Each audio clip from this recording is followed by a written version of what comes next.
Tonight's meeting is the second of a two-part series on research for your invention. Last month, we had a professional research company talk to us, tell us what they did, how they do research, panels that they conduct, and it's quite expensive. But you don't need that until you're fairly far along in the process. So we heard about what they do and what its value is to you. Tonight we have the opposite end of that. The do-it-yourself or the free advice you can get from Phoenix area library system professionals to help you do invention research on your own. They can guide you and they can help you. So let me introduce our panelists for this evening. First is Janine Van Leeuwen, Education and Entrepreneur Outreach Coordinator for the City of Buckeye Public Library System. For the past 9 years in the West Valley, she has been helping people in partnership with Arizona State University. Second is Nifi Adeyemi. She is the Digital Media Specialist at the City of Scottsdale. She teaches digital media classes at the Civic Center Library in Scottsdale in the Eureka Loft. And in that loft, they often have speakers from ASU or other organizations that help you learn what you need to know to move your ideas forward. Third is Jessica Gonzalez, business librarian at the Phoenix Public Library downtown, that's Burton Bar. They have a resource center offering assistance to entrepreneurs, and they can help you get access to things that you cannot do at home. They have subscriptions to databases that you can access from the library, and that's free to you because they have a subscription. And fourth and final is Peter Grant, one of our newest board members. He is the Patents and Trademark Librarian at the State of Arizona Research Library. That's at the old Capitol building downtown. And he's been there since 2013. He'll tell us about a service they added a few years ago that connects directly to the U.S. Patent and Trademark Office. Previously, you had to go to Los Angeles or Albuquerque. Now you can access that in Phoenix. He provides instruction in patent and trademark searching, and we are very glad to have him as our newest board member. With that, I give you Peter.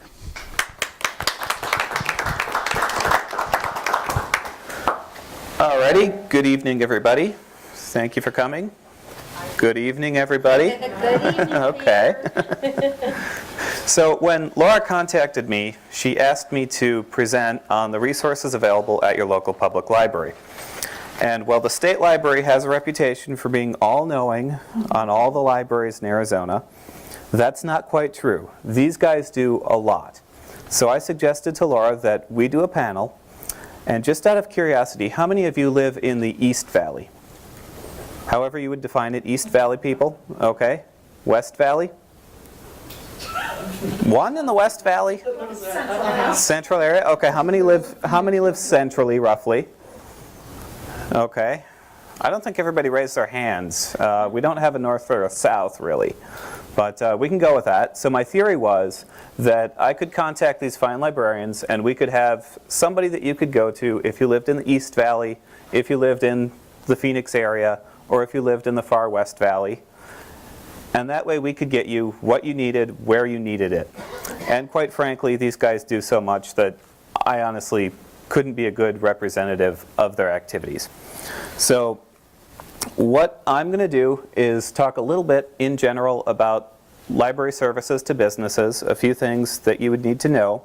And I'm going to very quickly cover what I do as a Patent and Trademark Resource Center because a lot of you guys already know me and these guys came all the way out here tonight, so we'll focus on their services. Oftentimes they do more, and in some ways it's more interesting.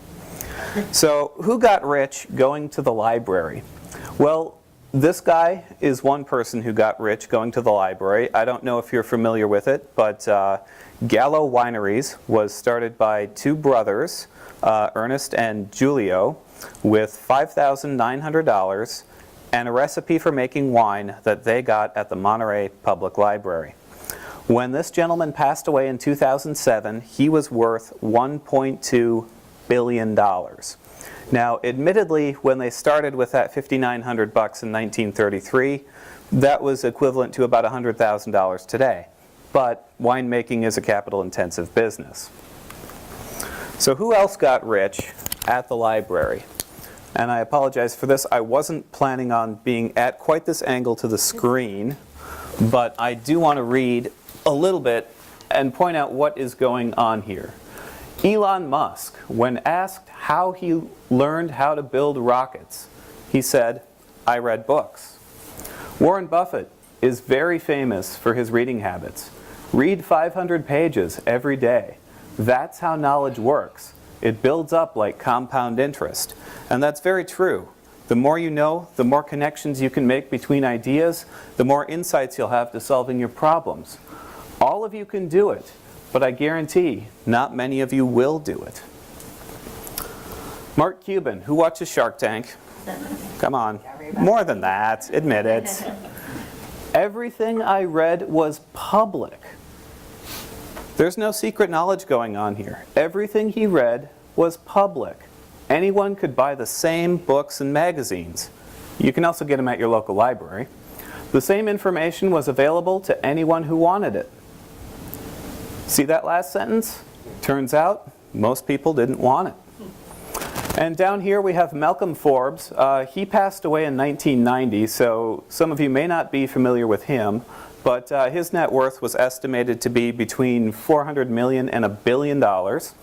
The richest person in the world, in fact all the riches in the world, couldn't provide you with anything like the endless, incredible loot available at your local library. These guys are not unique. Is anybody in here familiar with Rich Habits by Thomas C. Corley? After this guy graduated from college, he got curious and he started asking about rich people and how they lived and what their habits were and what made them rich.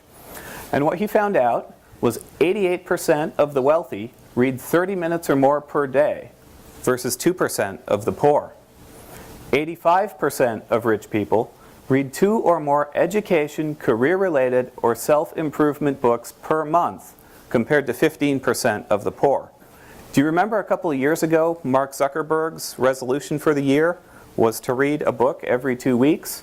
He sort of had an online Facebook book club. It's not just the old rich people, it's the young rich people too. 94% of rich people read news publications, including newspapers and blogs, compared to 11% of the poor people.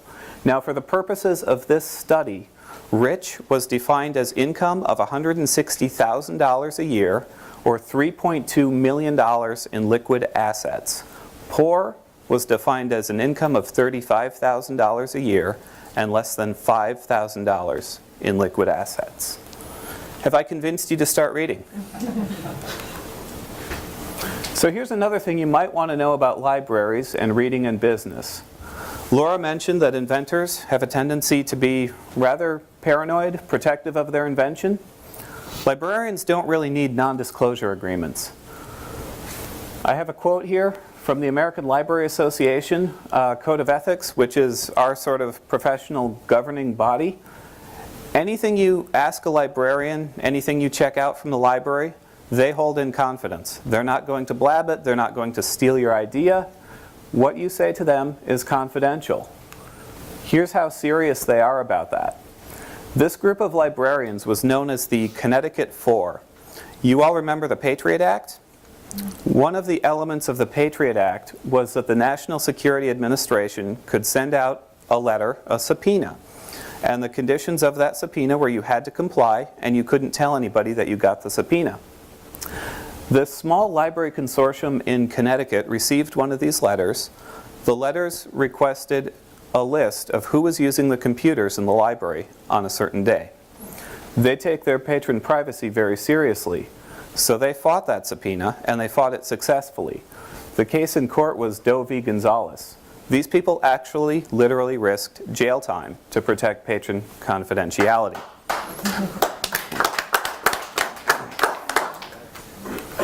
So, moving along to less exciting, perhaps less applause-worthy items. My services at the State Library of Arizona.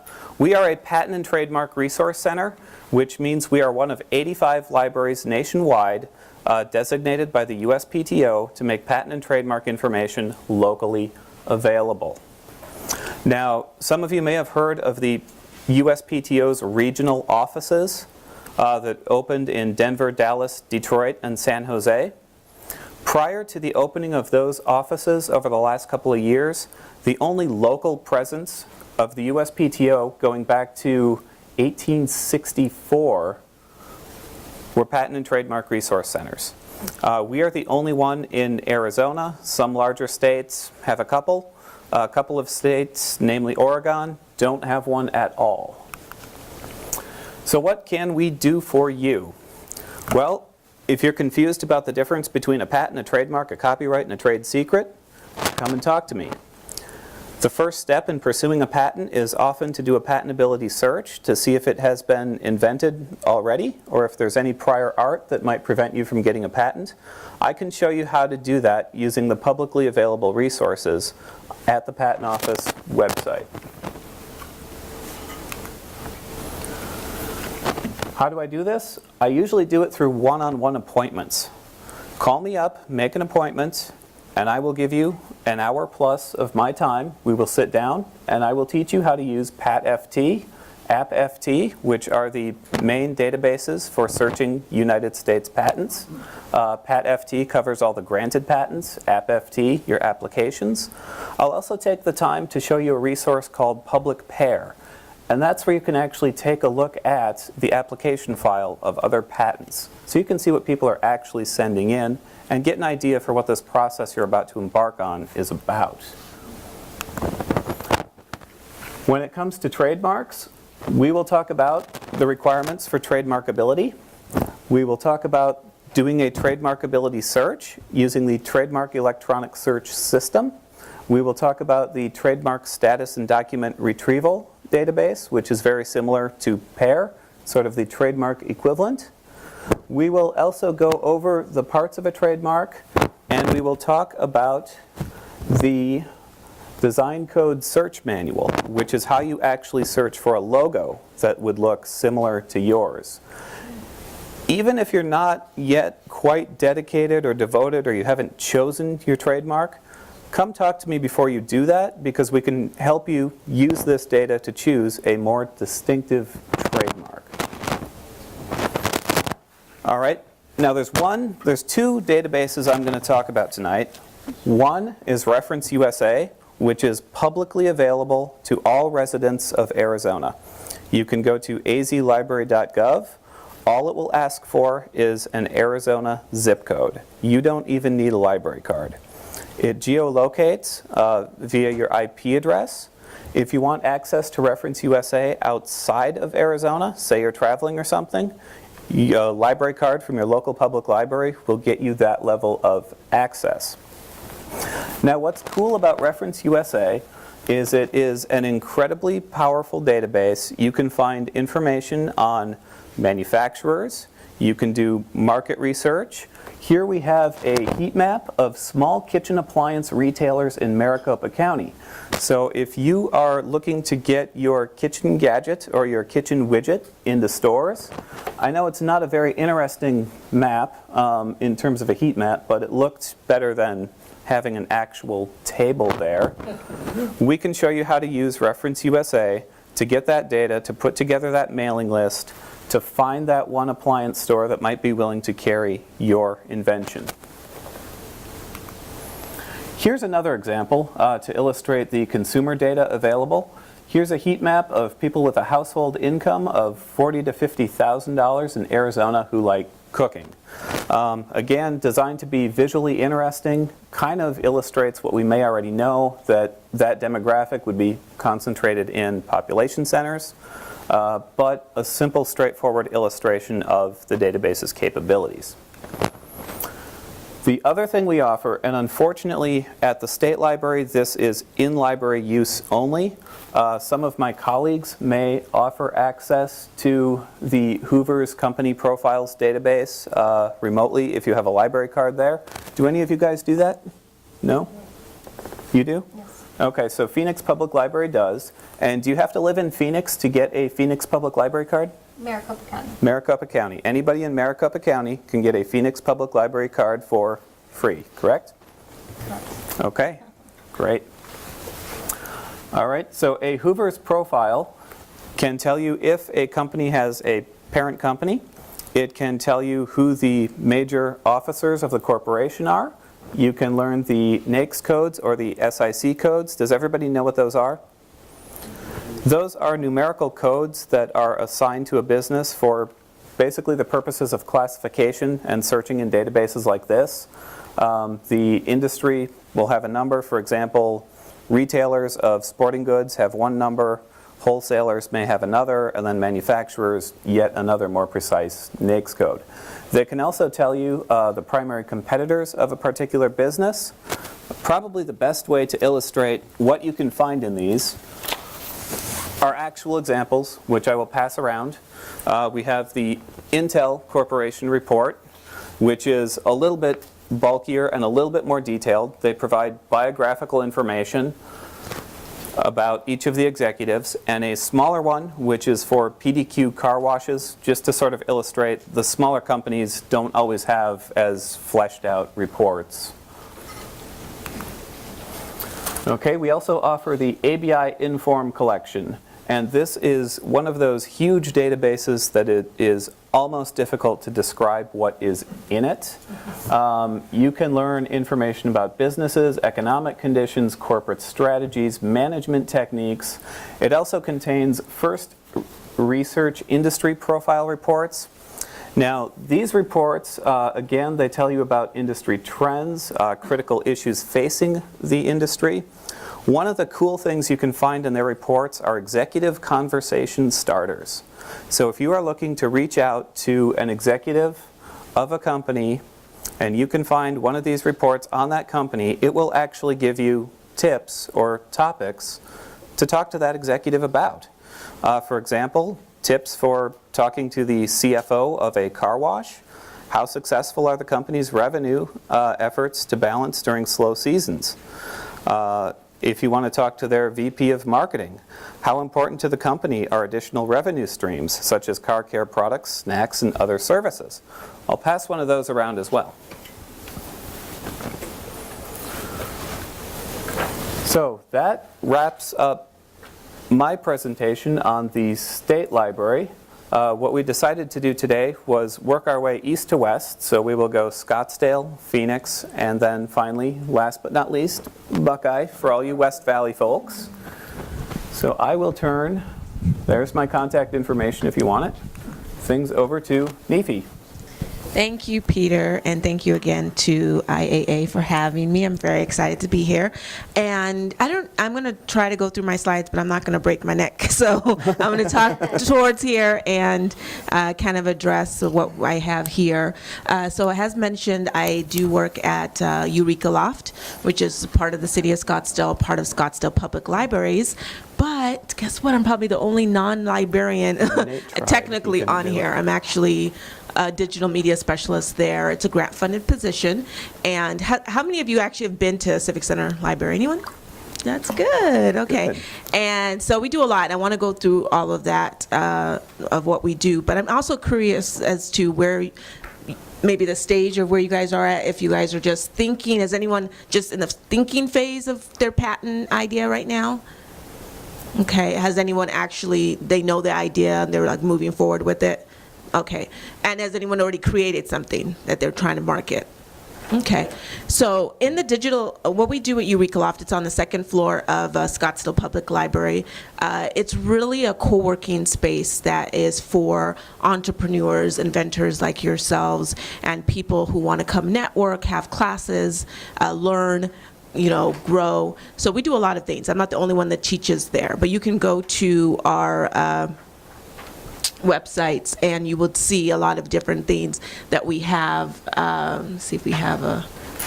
These are just some photos that we have here.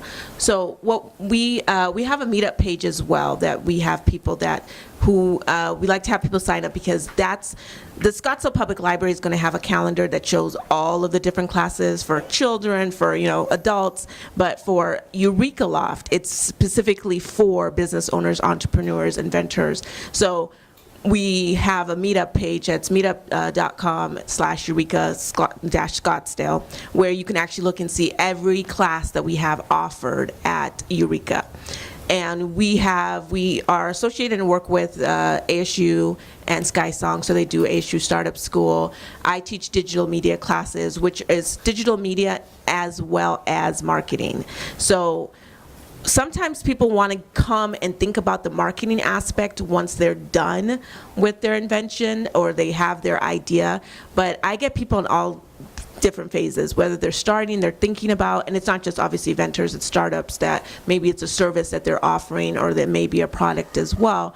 But what we have to think about is, what your demographic, your target, the problem that you're solving. Is it actually a product that is going to be needed and used, and are you going to be able to promote it, market it? How are you going to brand it?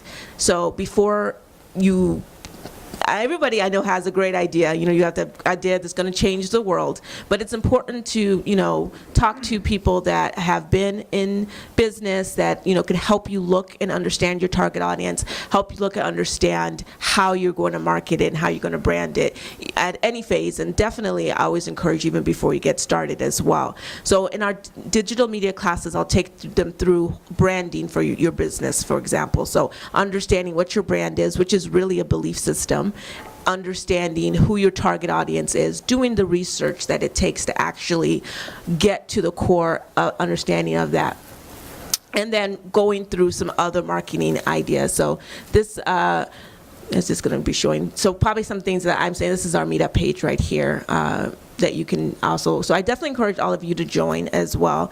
And like I said, there's going to be classes that we teach there. So when I'm thinking of the different classes that we have, for example, let's say we have, is it on? It's not on? Okay.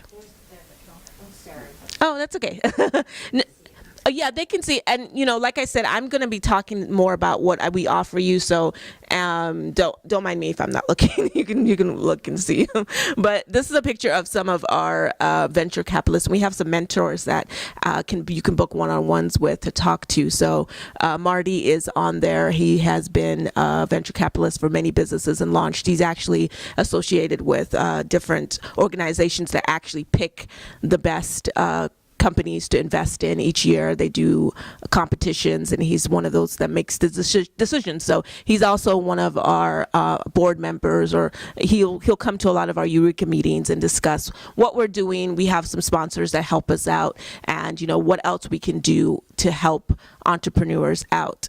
So it's you can actually sign up with him, as well as I also do one-on-ones there, in addition to supervising the digital media lab. So there's a lot of things that we offer. We want to make it a co-working space where it's different from the regular part of the library where you don't have to be quiet, so you can actually have meetings there. You can have other presentations. We have classes. So, sometimes there's a space area of classes, and there's places where people can kind of meet together. We also have a digital media lab where you're going to be able to shoot videos and record audio podcast and work with me one-on-one. We also have Adobe Creative Cloud, which has Photoshop and Illustrator and those type of things that we can actually help people with. So it's not that you have to know how to do these things. I actually have someone that works with us that does photos, for example. So Mondays, we're usually shooting videos and taking photos for our small business owners. We consider our patrons. And then the rest of the week, I'm doing one-on-ones for branding, marketing ideas, how to research your target audience, and maybe looking even how to set up social media, because social media is another, when you look at marketing nowadays, you really, it's a good thing for people that are just starting out. You can't just depend on paid advertising alone. Actually, it's more about who you're connecting with, engaging with your audience, and social media is playing a huge part of it. So we talk about how you can use that once you're ready to go public with what you have, and how you're able to target your audience, and if how you're going to be able to connect with them. So these are just going to show you some other examples of some of the classes that we have. Video is really, really important these days. Majority of the people that are online are watching video. For your website, for example, you have about 15 seconds to get somebody's attention. So if you don't have something that is appealing, that's catching to them, to your target audience, and make them stay, the longer they stay on your website, the more likely they're going to actually complete your call to action. So video is one of those ways to help get your message out.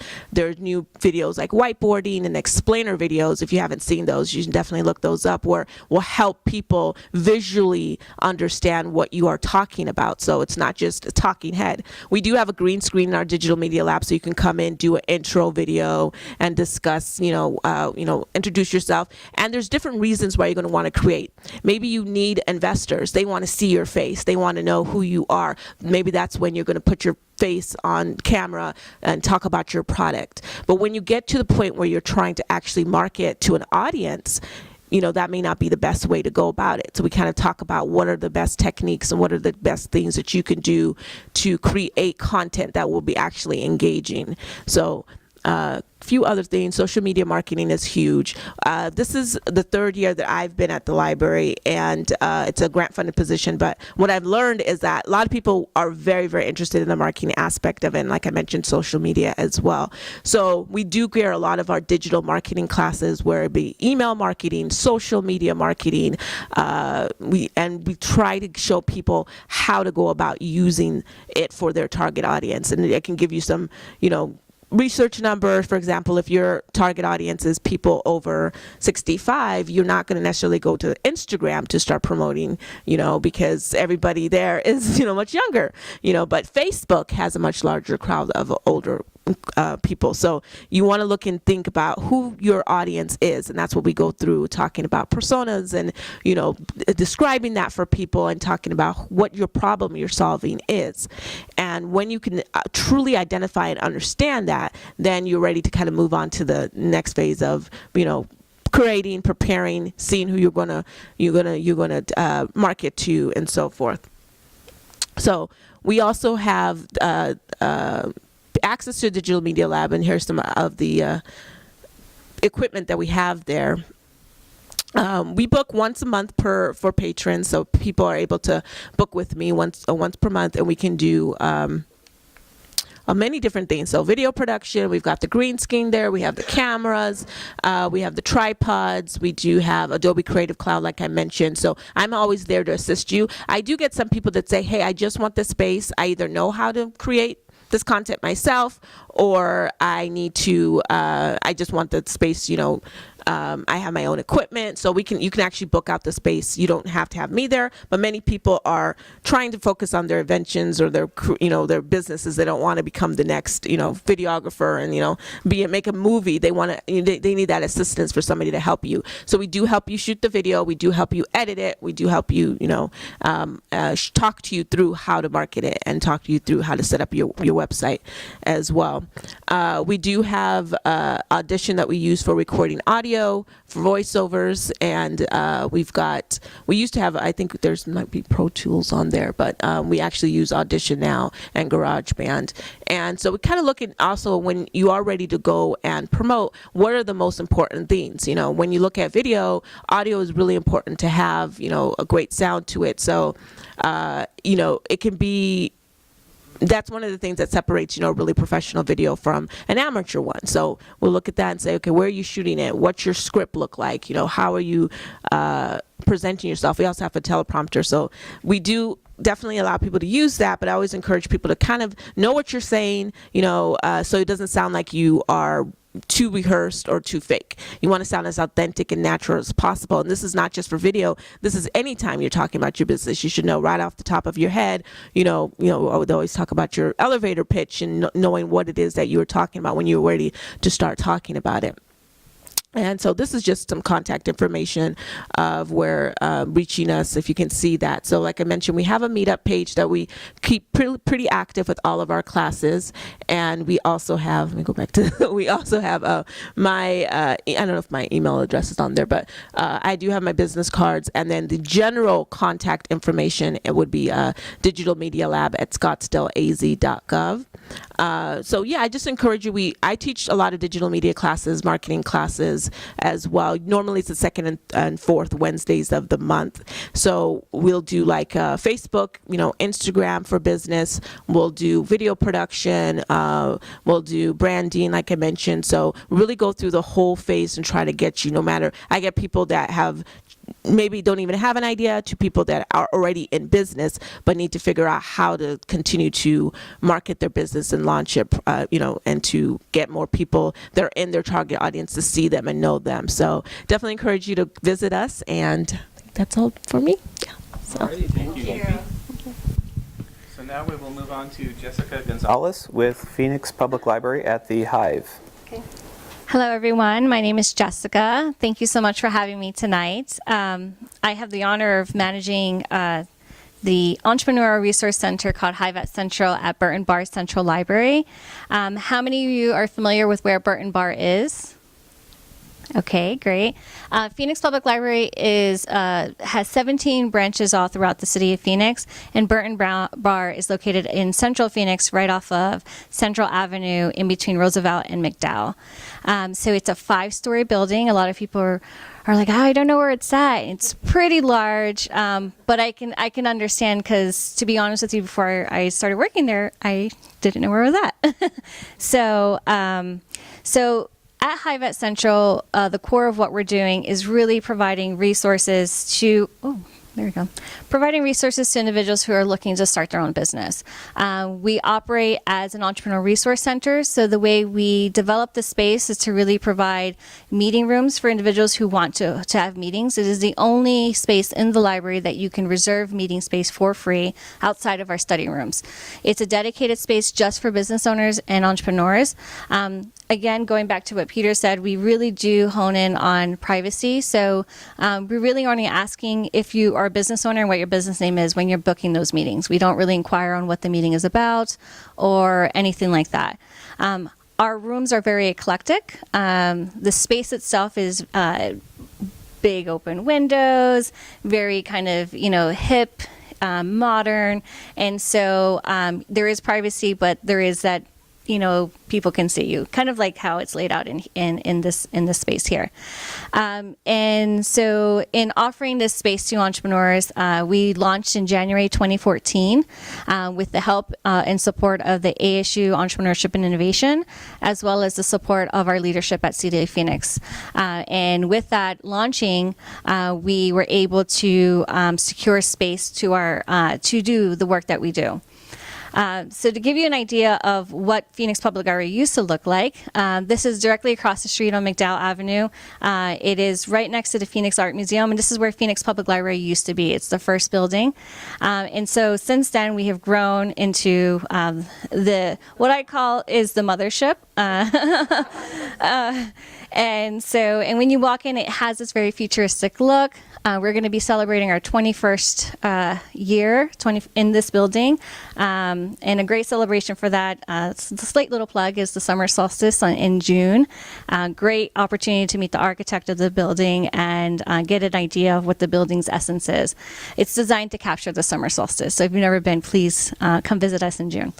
And so with that, you can really kind of see kind of where we were.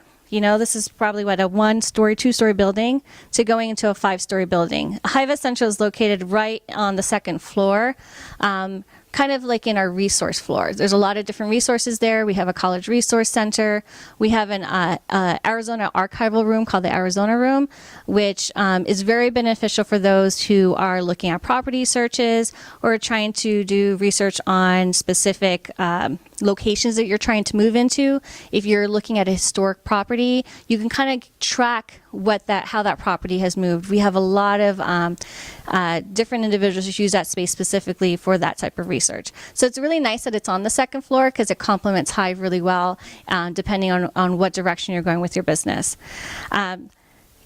Along with my colleagues here, there are other resource centers. We're part of a network called the Entrepreneurship Outreach Network that ASU E&I, what we call it, has helped organize us. And so with that, it creates this camaraderie. It creates a system where we share resources and we share best practices. At Hive at Central, the core crux of what we do and where a lot of our efforts go is our Business Roadmap program. The Business Roadmap program is currently funded through our Community Economic Development Department, and it helps us to offer 8 full cohorts a year of how to start your business. Each cohort is 8 workshops. The entire program is free. And within those 8 workshops, it takes you from start to finish on how to start here in Arizona and we focus a lot on financial literacy. Are you pricing? Do you know your cost of goods? Do you know how to analyze your records? Are you managing your records appropriately? And then also with the marketing pieces. Not as extensive and wonderful as Scottsdale is doing with their digital marketing lab, so that's amazing. But it does give you a good overview of what that looks like. The City of Phoenix feels very strongly about this, so we have invested funding to hire a business consultant who teaches the class. So you are getting a reliable resource with experts who are delivering those workshops for you. If you complete all the workshops, we do give you your certificate of completion, just validating that you have completed. For some, it's beneficial, and for some, it may not be so much. We have heard that if you don't have a business background, maybe you haven't had any business in your history, it could be a nice little kind of validator saying that you have done the work and learned of what you're about to get into. We always try to add value to the work that we do. And so with that, all of our graduates who complete this program are invited to our business expo that we have every year. We'll be running our 3rd expo this year. We get roughly around 450 people attending this expo, and it gives your business exclusive access to market your products and services to these individuals. This year, we're going to go a step further, and we're going to actually allow you to sell and offer discounts and what have you, however you want to position your business, we're going to allow you to do that at the library. In addition to that, to all of our graduates for this program, we're also going to be doing a startup pitch event. So an opportunity for our businesses to win money towards to their business. First prize is a nice hefty $2,500. So really excited about that.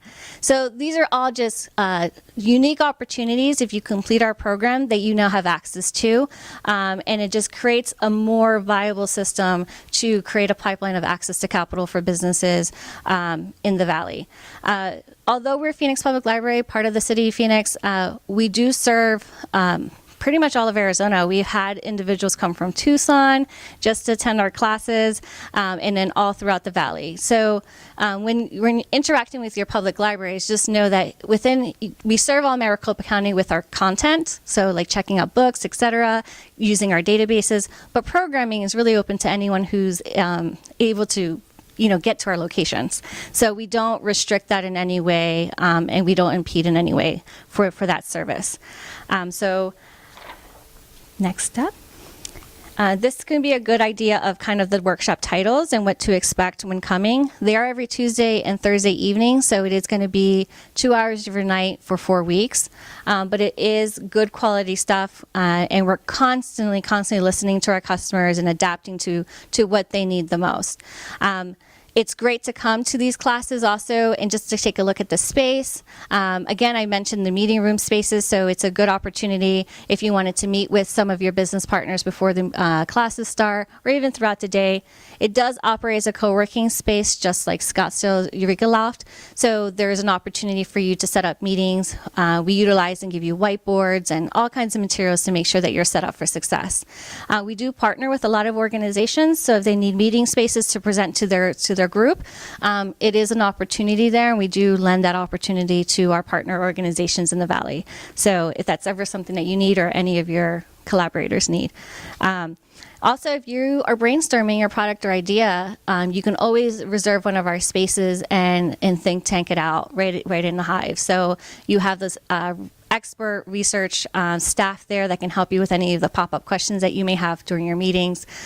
We also have beautiful screens in each of our different rooms that you can use to project presentations as you're in your meetings, and there's also speakers and so forth. So we do give you those resources. Now, the Business Roadmap program is a lot. And I didn't mention, we also run it in Spanish. So in Spanish, it's called Mapa para su negocio. And we run that program out of Palo Verde Library. So if you have any inventors out there who are Spanish-speaking dominant, they can attend that program. We actually launched our final cohort of this program year last night. So it is an opportunity, so that way we're providing dual access to both groups. In addition to that, Business Roadmap is a lot, but we do offer additional programs to accentuate the work that we do at Business Roadmap.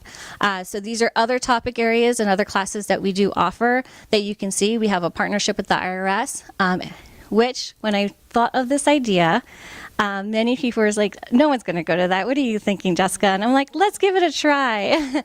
And I'm going to do it on a Sunday. And we get quite a decent amount of individuals come to that workshop. We've going on our second year. We're right in our second year of partnering with the IRS, and it's been nothing but a blast.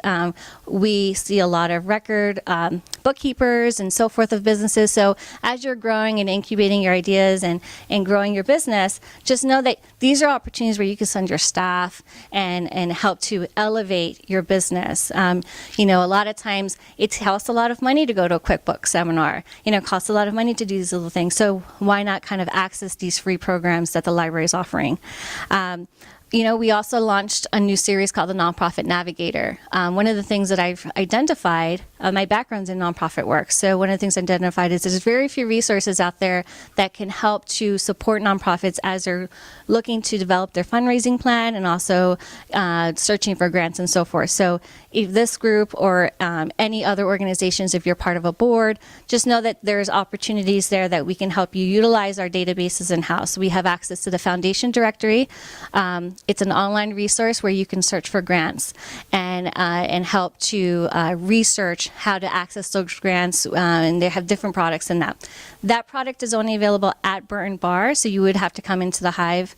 You have to come to the library, but I'd recommend coming to the Hive, so you can get experts that can help you navigate that database. And so the Nonprofit Navigator series was a great success, and we're really excited about that.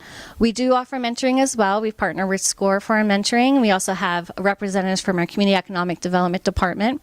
If you're looking to acquire property and actually move into a brick and mortar, we also have a partnership with our Planning Development Department that can help you do the research.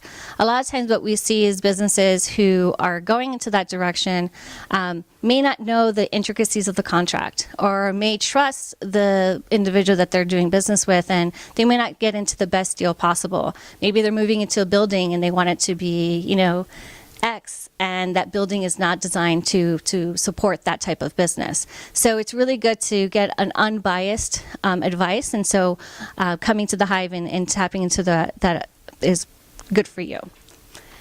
And so there goes our mentoring partners.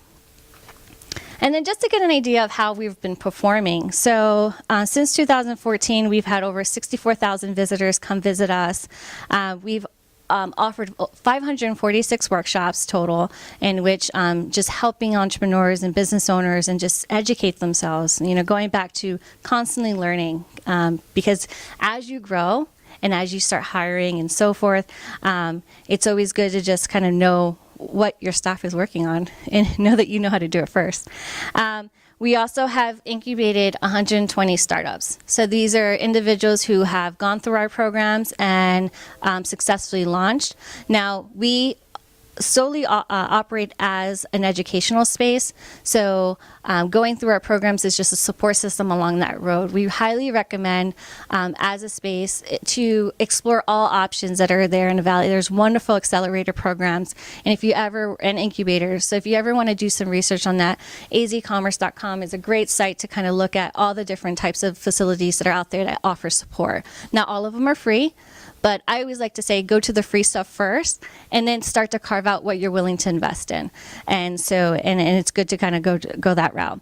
And then also, the co-working hours, we've had over 3,000 co-working hours used. So that's using our space for incubating an idea or having some private talks. And so that's kind of the core crux of what we do. And in addition to all the wonderful resources and databases that we offer, all of our business reference materials are on the 5th floor of that gigantic spaceship building.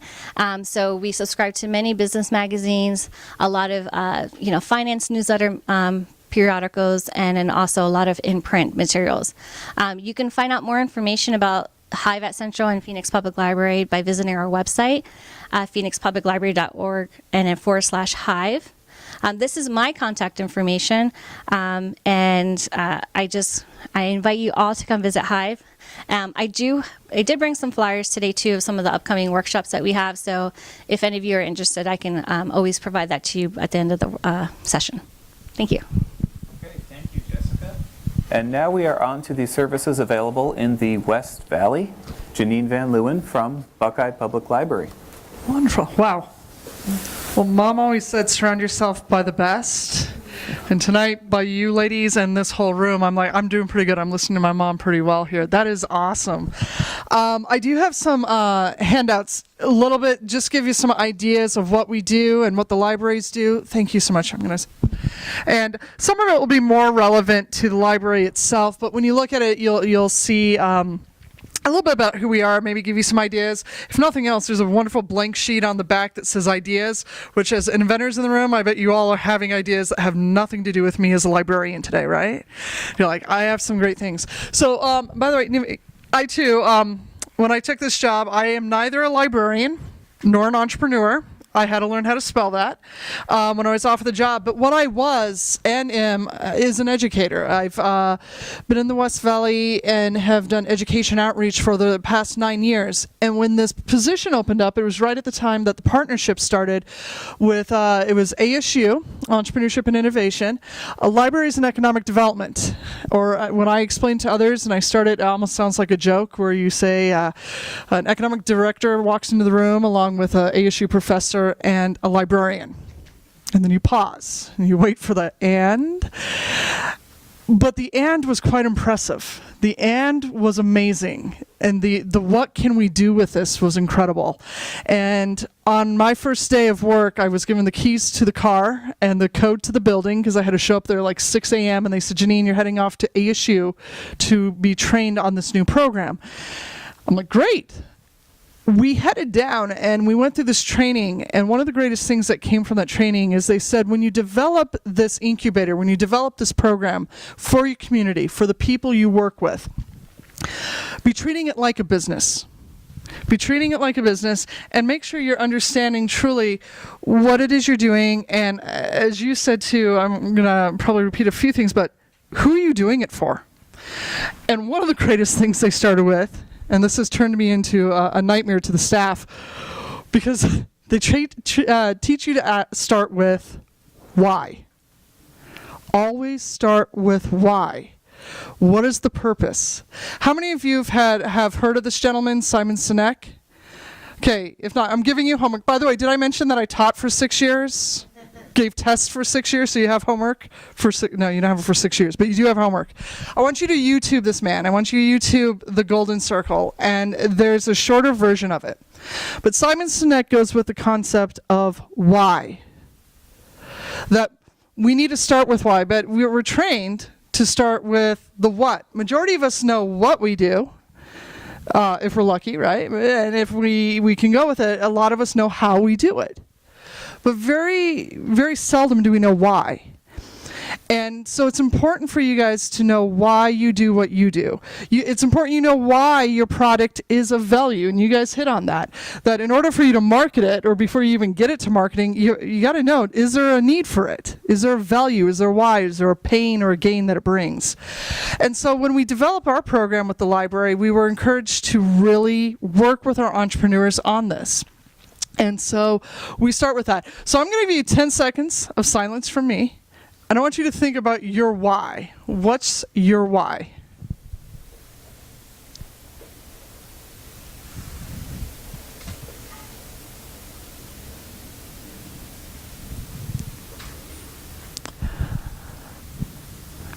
Okay, so we gave you brains. Either some of you took like a 10-second pause just from life, which is great. Like, give me 15. How many of you, anybody thought about their why? How many of you came up with a why? And anybody willing to share? Let's just take a couple real quick. You, sir. My why is I was born to teach and solve problems. That's my why. I love it. So your stuff is out there to help teach and solve problems for others. Perfect. That's good because I have a lot of problems that need solving. So anybody else want to share? Maybe two more? Sir. Yes, Rotary International had a quest to end world hunger, and the whole product I developed was through my knowledge of water resources to create a product that will do that or assist with that goal. Wonderful. And thank you for your service to such a great organization. Rotary does a lot of great work. Wonderful. One more why? You have your homework assignment for that, right?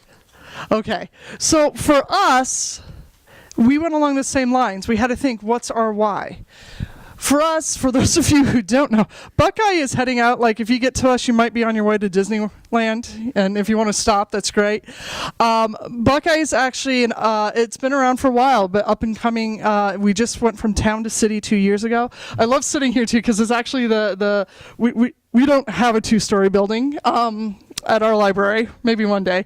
But it's kind of cool because this shows you what this partnership that was started throughout the state. It doesn't matter if you're a small library system like Buckeye or the larger systems like Scottsdale and Phoenix. We're providing an opportunity for entrepreneurs no matter where you're at. If you're in the big city or if you're in a rural area, you can come. Now for Buckeye, we have a value, we have a why. Buckeye is 600 square miles. When we grow out, our boundary actually currently, we are larger than Phoenix in square miles. If you take Buckeye's boundaries and lay it on its side, we'll go all the way from Buckeye, where very few people in here probably know where it's at, all the way out to Mesa. Lay it on its side and we'll go that far. When I started teaching out there, gosh, I'm getting old. In 2000, I went into the city and the sign said, "Welcome to Buckeye, population 5,541. We just did a special census last year. Buckeye is now 56,400. We're doing Buckeye 2040, Imagine 2040. We'll be between 340 to 350,000. Our why? We're primed to grow. Our why? We have a lot of land that needs building. Our why? We also know that 90% of any good city or town is built upon the small businesses and among the entrepreneurs and the innovators. You're the core of a city. So what happens when you bring an economic developer into the room with development services and ASU and a librarian? We start to have innovative discussions and ideas, and we start to pull together this wonderful partnership that includes the place, the innovators, and you know what, I'm having fun looking up there. It's like right in front of me. I can give that way. The innovators and the program itself. And so let me just show you. Welcome. We don't have two stories, but we do have a really awesome library when you walk in with this giant floating book. We do have that. So that counts as two stories, right? No? Maybe? We'll go for it. It's 2 stories in one. We got this story. Okay. Peter's going to uninvite me very quickly. Welcome to our library. This is the place. When I share this, I know a lot of you, pretty much none of you are out in Buckeye, so I want to make this relevant to you. Be thinking about what our library does.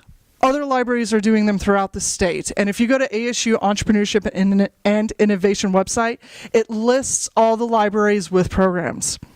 But for us, the place. Because ASU allowed us this partnership, part of the requirement was the library does set aside a portion of its space to innovation. So when we were building this out, it was out of an old strip mall. When we renovated it, we were able to literally, the librarian, the manager, got to go to the planning program and say, hey, part of that money, part of that taxpayers' money is going to go to making sure we have spaces for entrepreneurs. You guys are powerful. Did you know that? In these spaces, it's what we do with them and what we're able to create. And so we do have the rooms, we do have the spaces. If you come out there or to other libraries, you go use the room. If you need to get away from your house to go and innovate, come to your library, reserve a room. We'll also provide the technology, but we'll provide the whiteboards. How many of you do technically work at home with your innovation and your inventing? How many of you are sometimes like, oh my God, I have to get out of here. I need people to stop bugging me. I need the phone to stop ringing. I need my children to leave me alone just for a moment. I love you dearly. Anybody? You can come there. How many of you have been at the part where you go full force with your business and you're like, I need a schedule and I'm now the boss and it's now 10 a.m. What do I do now? And you need that place to go to that gives you a real sense of business and schedule. That's what our places are designed to do. We can go ahead and give you that in that space. These are examples of some things that are happening with our spaces as well. One of the things we really pride ourselves on is bringing in the local experts, the subject matter experts. And so these are two examples up here. On the right, this is Larry Tracy. He's actually doing a leadership training for staffing and sharing his expertise. He has a startup out of Glendale with leadership. Over here, I love this. We met Craig one day randomly. I was talking to a group, and after I left, somebody told this guy, you have to go down to the library and give your services. Because I always go around saying, okay, here's what we need now. My entrepreneurs told me they need lawyers. They need to know how to do an LLC. So I go talk to people. And by the way, if there's any speakers in this room, I'm talking to you now. Come meet me afterwards. We want your expertise. Craig showed up at the library a few hours later at 1 o'clock. He's a LLC lawyer. This is what he does. And I said, would you come talk to, actually, he said, what are you doing tonight at 6? He smiled, and I said, he came at 6 to do a brief intro. From that one, we got Craig hooked up. Craig now comes quarterly to sit down with all of our entrepreneurs. He will actually fill out the LLC with them then and there. He'll advise them all for free. We're able to make these connections at your library. In addition, over here to the right, we have the mentoring going on. We bring mentors in. We have a really cool library, fun chairs, good furniture. All of our classes we actually have designed to do at 6 o'clock. Why? When can you guys usually come? After 6, after work. That reality, right? Reality before the dream. Pay the bills before the dream sometimes. Our why is there too. So we'll close down the library and it's entrepreneur innovation 6 o'clock on. I have those fun schedules where I might work till 11 or midnight. Don't care. It's actually kind of cool and fun. One of those evenings, I had a showcase. This wonderful young man that we met at the state conference who does patents and trademarks. My entrepreneur said, I need a patent and trademark help and assistance. So I'm at the conference and somebody said, Janine, there's some gentleman over there who does this. And Peter, he couldn't run away. He had a booth. I was like, Peter, let's talk. Peter was kind enough to come out. He's now done patent and trademark. We bring him out. And in fact, I think you ended up with one of our entrepreneurs today. Or did, right? Awesome. We have an entrepreneur who's been working on a design for 2 years now. He has invested a lot in it, a lot of time, a lot of vows within the marriage to make sure that this works. And last week he came in to me and said, we're ready for patent trademark. Janine, do you know anybody? And Janine is being rather modest about Buckeye and the dedication of the entrepreneurs out there. When I drove all the way out there, halfway to California, to talk about trademarks at 6 o'clock, I wound up talking about patents as well, and we did not leave until shortly after 8 o'clock and the library was closed. I have presented on patents and trademarks at many of the libraries throughout the valley. That was the most serious and dedicated group I've ever presented before. What Janine is doing there is amazing. Well, and we can't do it without the people around us. Thank you, Peter. And that's why, when they're willing to do that, this is what's happening. You tell us what you need. We are there to serve. And do you know how beautiful, chilling in a beautiful way when I have an entrepreneur tells me, I need this person in my next step? As a librarian, yeah, we have books, and I can lead you to that aisle. But do you know how great it is to go into your library and say, yeah, we have books, but here, let me get you checked out with the resources of people. Let me get you with Peter down from the state with patents and trademark. Let me send you to Eureka, where we did recommend some people with your marketing and the fact you have a green screen and video. I want to go there.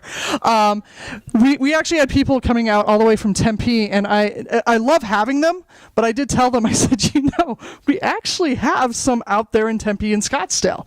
And we did connect them. She goes, well, I'm an Uber driver. I'm like, that's great, but this is really far to get the same awesome services. So it's the people you surround yourself by. I love this one. This is my favorite.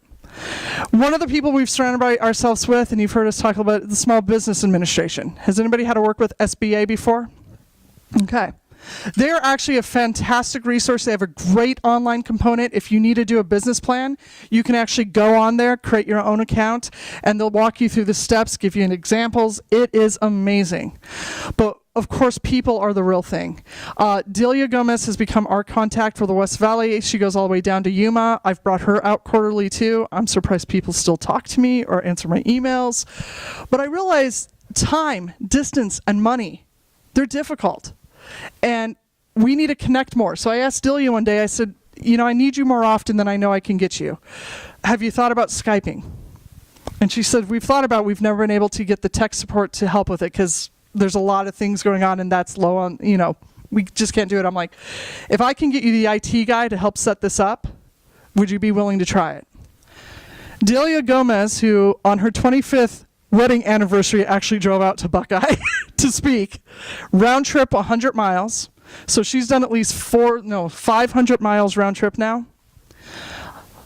Last month, we were able to save her on that distance. And for her next wedding anniversary, we Skyped her in. And we showed her the presentation, and we let them have a conversation. And my favorite part is this gentleman in the red shirt, great guy, but his words, not mine. He goes, I have an English barrier. He's not able to communicate as well. I think he does really well compared to even how I talk sometimes. But he's been having this problem for the past 2 years to get his LLC formed. And it's because there's been a language barrier there. And so he does have a business. He's trying to do it. He's trying to get it legit and up and running. So he started to talk to her in Spanish, and I did understand. My 4 years of German prepped me for the, do you speak Spanish? And she broke into the conversation. And all of a sudden, for 2 minutes, we watched this go back and forth. And from 50 miles away, this lady here, because we were able to connect, because we were given permission to have the conversation in a library, was able to help this man answer the question he had for 2 years and the language barrier to help him through. They've now since connected, and they're working through it. He's getting back up and running. These stories, these people are you as well. And what can your library do for you? And so this is just a little bit of an overview. It is on that front page. That flyer definitely probably more apropos.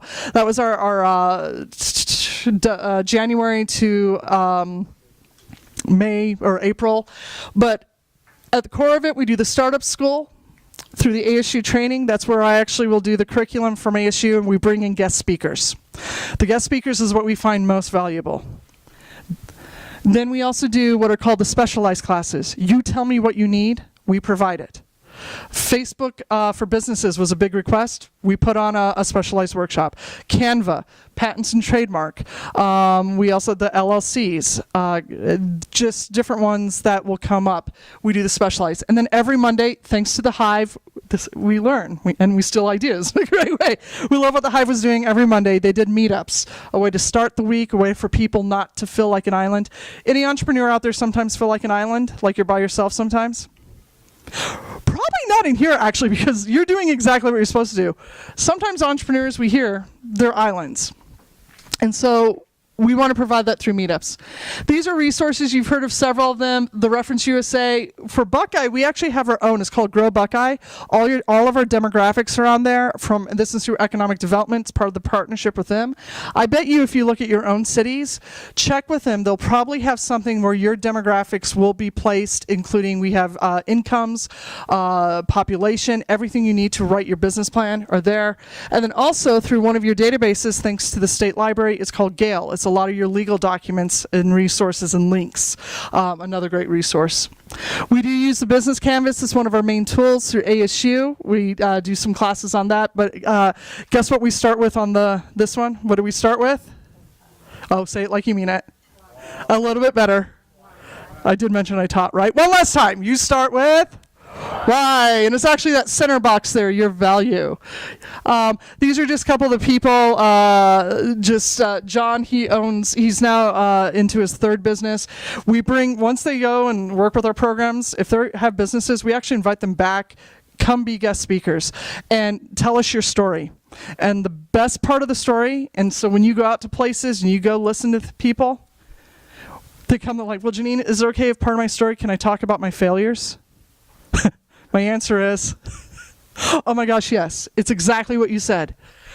Save them from the mistakes. One of the great things that John tells most of ours when he comes, he's now been through 5 times speaking.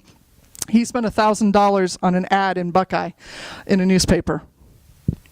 No traffic whatsoever. Because that newspaper was not where it's at. And so John tells him about that. Other guest speakers in there, just different things happen. And the IRS, and by the way, that's one of these that's going on. Absolutely. Income tax, that was one. These are the people making it happen. This is our story. These are you. And this is why I love doing what I do. Because at the end of the day, all these people were coming to the library. But before we were given the chance to have this as a dialogue, before we were told, think about the ASU Startup School at your library. These people were just patrons. We didn't know in our midst, these people who walked through our doors had the dreams to do these things. And we didn't realize we had it in our power to provide them with the tools to do them. And so that's why, yes, they did hire me, even though I was neither a librarian nor an entrepreneur. But they hired us because we are ready to be innovative for you. And so you let us know what we can do to help you. Or just let me know if you want to come visit Buckeye. We'd love to show you around. Thank you for the time. Thank you all very much. I think you all now have kind of a better idea of what's available right here in our own backyard. So how many people honestly did learn something about the libraries around here tonight? Excellent. Perfect. Can we do that one time? Can I take a picture of that? Yes, please. Okay, give me 1 second. Here we go. And I love it. That's going into my weekly report. Hey. Yeah. Half hour for questions. Does anybody have any questions? Yeah, we have one back there. Put up your contact data again. I've got some business cards here. Let's see if we can. Do you all have business cards too? You know what I'll do? I'll put some of their cards right on the table outside. So you can Yeah, grab I think them I on your broke way it. out. Yeah, and yeah, that'll be good. 'Cause I know people are really going to want to utilize this. I know I learned a tremendous amount tonight that I did not know was available. And I wish I would have known about this, way back when I was working on my product. So I applaud you all. I mean, you're so innovative in what you're doing to help us. And you know what? This is where our taxes go. We pay Yes. for this. This is ours. Yes. So we all should really use it more. Does anybody have any other questions before we let them go? Kermit? Matthew, the services you spoke of and use of room, is there a cost to that? Everyone answer. No. No, absolutely It's not. free. And that's actually one of the top questions I get. And then sometimes I forget to even mention that because I assume, but absolutely it's no cost whatsoever. And we actually have volunteers. Like I said, the photographer, she comes in, she does an amazing job taking headshots, product shots. I mean, I'm blown away. And she does it all for free. And she'll do the editing of the photos. We have an editor in school that's doing it for hours. I also help with the editing. So everything is a service. And I didn't mention that we obviously have economic development in Eureka Loft as well. They work right with us. And their website is choosescottsdale.com, which is, you can get all our demographic information for Scottsdale. And it'll give you an idea of the market. And, you you can do some comparison of how people are doing if you put in like a type of the industry that you're in or the actual name. So wanted to throw that in there. So thank you for asking. Absolutely free. No reason to fail. Exactly. Are there those of you not familiar with SCORE?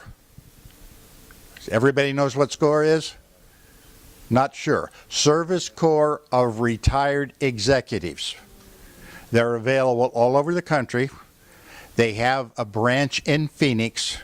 These are chief people in their companies, CEO, CFO, Chief Marketing Officer, and they are available to you for an appointment free. Your librarians can put you in touch because it's very important to get the right person.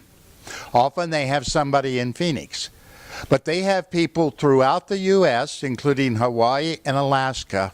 So if you have a very technical, precise question, your librarian can help you ask the right question, and they can find the person anywhere in the country available to you for free by phone or email to help you solve a problem. One of the things they will do is review a patent application for free to tell you what you need to add, how to get this so that it will fly, and they give you the questions you need to go and do your homework. And again, these are people that were at the chief level in whatever country or whatever industry. And they have to qualify. Not just anybody can say, I want to be a SCORE instructor. And these are available to you, and your library people can help you ask the right question so they connect you with the right person. I think Jared had a question. Yeah, first of all, thank you all for joining us tonight. You're all skilled speakers.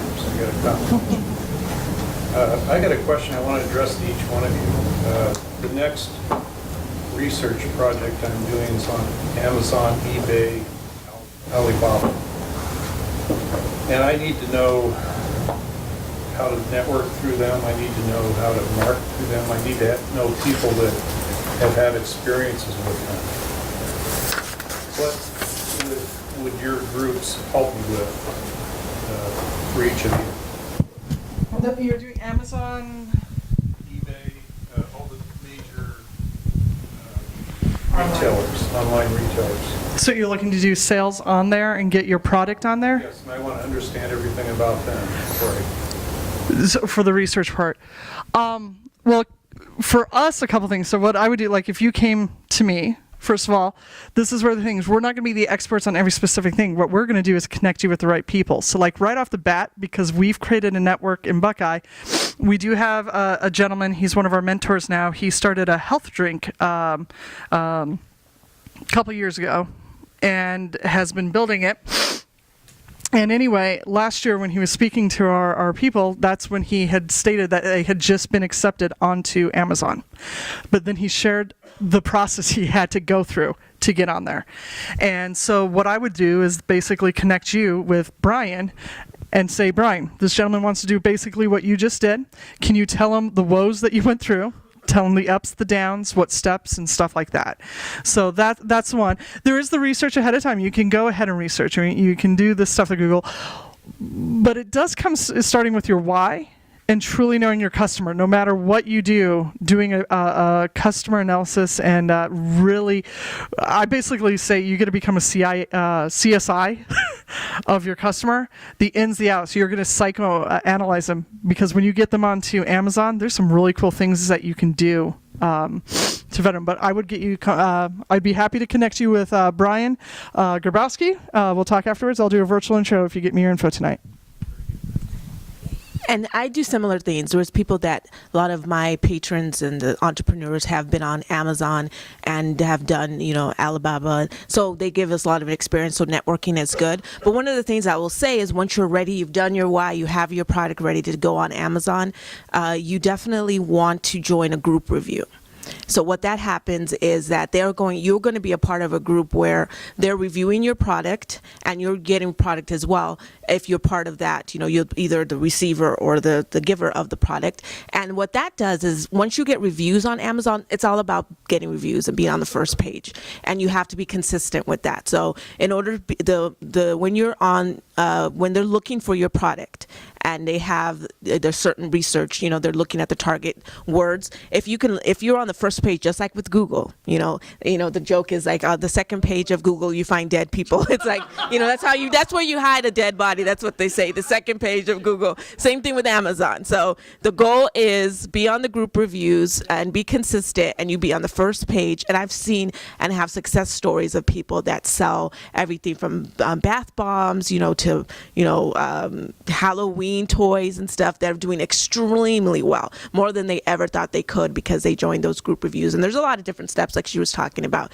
And same thing with Alibaba or AliExpress. Are you doing drop shipping? Or are you going to do it that you're actually paying for your product up front? So we can definitely help you with that. You would sign up with a one-on-one and walk you through all those processes, those type of things, and then definitely how to build your website to show that and set that up. So those are some of the things that we would help you with. Okay, no problem.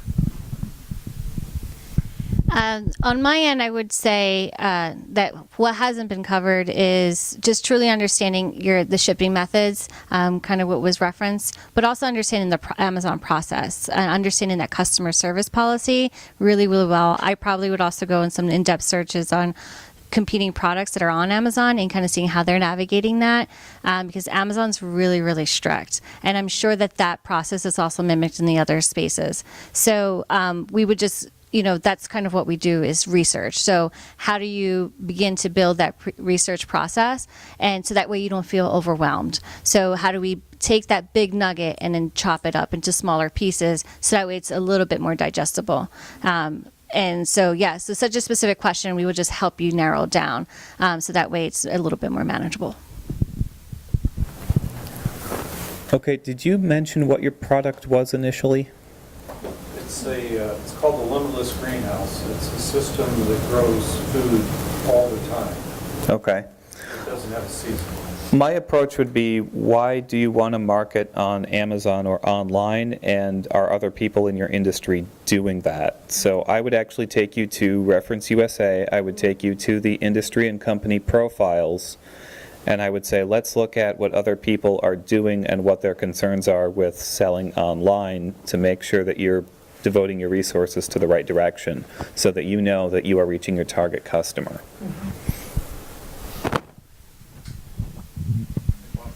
Another question over here. Jessica mentioned about a business expo. Could you expand a little more on that? Yes, so our business expo is once a year. This year we're moving into August. Yes, summer, August. And so the Business Expo is really highlighting the businesses that have gone through our Business Roadmap program. So it's a great opportunity for folks to come out and take a look at what's starting. That's a huge opportunity just to see what's happening, what are the ideas out there. Also know that Hive is not just serving just the business that's looking to scale and grow. We also serve the micropreneur as well and the solopreneur. So a lot of our businesses we're supporting are people who want to be a real estate agent or be a consultant, et cetera. So just helping to do that as well. And so what you would expect at the Business Expo this year is August 12th, if you want to write it down. And so what you would expect is the expo would be on the second floor. We would have roughly between probably 30 to 40 businesses kind of exhibit their products and services with all the help and support of the staff to make sure that they're ready. And then that'll last for about 2 hours, and then the rest of the afternoon will be our pitch event, in which you will hear our businesses that have competed previously, the top 10, compete to make it to the top 3. And so this is going to be a new component of the expo, in which we will be providing access to capital, a chance for individuals to pitch. In the entrepreneurial space, it's really important on how to talk about your product, but also how to blend what your company is and who you are to that company. So when you do a pitch style event and when you're talking about your business, making sure that those two brands kind of match. And I'm sure that's a huge component of what Scottsdale is doing. So so that's kind of what you would expect at the expo event. We're going to do the pitch event for the first time this year in this way, but in the past it's just kind of been an expo event where you kind of can get to know the businesses and see what they're doing. To follow up on a different angle on Jerry's, suppose I don't want to go into going to learn all about eBay and Amazon. But I'd like to recruit key personnel to help. Other than SCORE, what's a resource for that? We had a speaker some months ago that their service is telling you how to get on Amazon, all the things you need to do, and they provide that for a fee. Well, I'm not specifically Amazon, not specifically marketing or sales, but if you're looking for key personnel. Are you looking to build a team or? To hire? Yeah. So each of our cities are equipped with economic development professionals. At the City of Phoenix, we have the Business Economic Development Center on Van Buren and First, in which is dedicated specifically to help cater to your business needs, how to hire staff. They'll do an assessment with you in the full nine. So each of our economic development departments are actually equipped to do that work and meet with you one-on-one. And each of us can connect you with the right personnel to do that. And I don't know if anyone wants to elaborate. I'll just say in addition, a follow-up to what you're asking is sometimes when people do come and they learn about marketing, video, and, website and all that stuff, there's like, that's great, that's wonderful, but I absolutely don't want to do this. I don't have the time to do this. So I actually, do have, and especially people that come networking and getting somebody that can help you with those areas and those different fields. So you're talking about hiring people. So she was mentioning, the economic department, we can help you with that. But then again, there's some people that you either have time or money. I always say, do you have the time to learn to do this thing yourself, or do you have the money to hire someone to help you with that? So the more you know, the more knowledge you have, then you can decide whether or not you're going to continue to do it yourself or you are going to hire a team to grow out. I'm just going to add one last thing to that. Majority of our guest speakers have come in. One reoccurring theme that continues to come up, and this include Don Mellon. He was the founder of, or not founder, his mentor was the founder of McDonald's, but he has 37 McDonald's on the West Valley. One of the most important things he said is you do need to build your team, and you need to surround yourself by the people you know and trust. Now, how do you get to know them? And he did give a core group of people, and a lot of our other mentors started to repeat this. And it included everything from you need to make sure that you have a lawyer, a CPA for your income taxes, a banker was another one, and a mentor that you trust. Now, where do you find them? Good question. For each one of us to tell you exactly who and where to find, we would do you a disservice. But knowing that you need to find them and then having a conversation. And one case example, 2 weeks ago at our meetup, that was one of the big questions was, I need to get a CPA. And at that table, there were 3 people that all had CPAs. One had their CPA for 8 years. The other one has had them for countless years, they're here, but the CPA is in Philadelphia. And so by sitting there having that conversation, that person can now have those 3 contacts and reach out to them and get that stuff. But be careful, you don't have to hire a full team full time. They'll tell you that too as a startup. But you do want to surround yourself with those people, because if you're like me and don't want to do finance or bookkeeping, and because my business would fail within the first two months, I need to know who that financier is that can help me do that so I can go have fun with the marketing and stuff like that. So just a thought. I told myself I wasn't going to do this, but I'm interrupting to add one more thing to that. Yes. Are your speakers mostly guests? Are they volunteering their time when they come and do all your workshops? We have paid nothing for any of ours. It has all been absolutely volunteer. One of the best ways to find people to work with is to go to those free workshops, understand the business, figure out what part you're willing to do for yourself, and then reach out to those people that you thought were the best speakers. I'm glad you interrupted. interrupted because that's so true. But you didn't interrupt. That's it. More. Okay, we Teach have us- one more question Teach us here. more.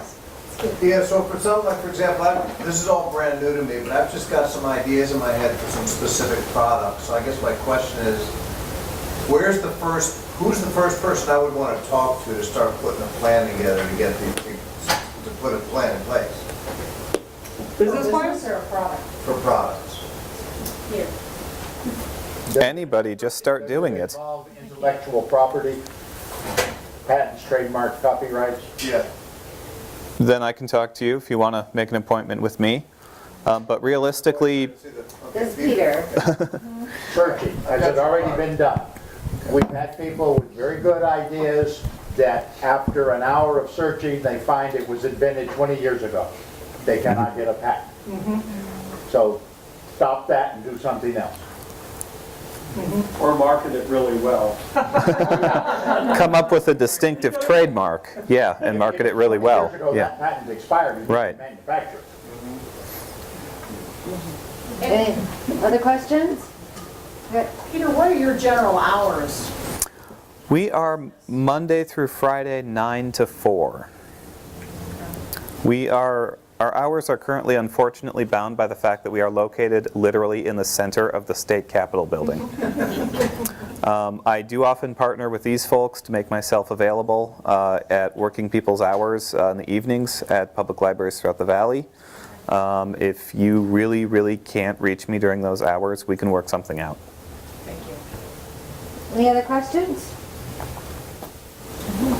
I'll just say, I worked as a score counselor in Illinois, and we had a lot of resources when we go in and help people with the 3 or 4 or 5, 6 steps you talked about. I'm not sure if that's, but I would say it's probably your help in getting to a score counselor, he could probably give you some good resource people. That's a good idea, yeah. Any other questions? Just a comment, I just appreciate you guys doing a great job, and thank you for coming. I mean, she'll probably say that, but I really enjoyed this discussion with your family. Thank I you. couldn't say any better. Thank you very much.